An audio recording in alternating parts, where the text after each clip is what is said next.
Korang campak lah apa juga salad yang wujud dekat dunia ni dekat saya. Salad Melayu tak ada lawannya. Ini dia salad udang aka kerabu udang.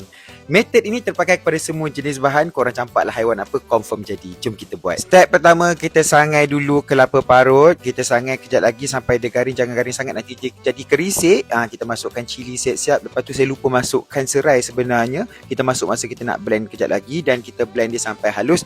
Jadilah macam ni. Step seterusnya kita buat pula paste bahan perasa. Tak payahlah nak masukkan asing. Kita gaul je dalam satu bekas. Lepas tu kita gaul rata. Nanti kita tuang je dalam kerabu tu. Lebih selamat dan lebih rata. Dan didihkan air, celur udang sampai dia masak. Nak letak sotong ke, haiwan apa-apa lain ke, ayam ke sekalipun boleh. Sediakan wadah, masukkan kacang botol yang dihiris, udang tadi yang kita hiris. Lepas tu masukkan bawang, daun bunga kantan dan bahan yang kita dah blend tadi. Kita masukkan juga paste perasa dan gaul rata.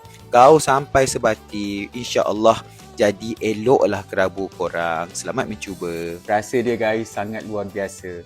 Kita dapat rasa manis daripada udang yang segar tadi. Lepas tu ada crunchy-crunchy daripada kacang botol. Makan pula dengan kelapa yang kita sangai dengan cili padi. Ada cili hidup.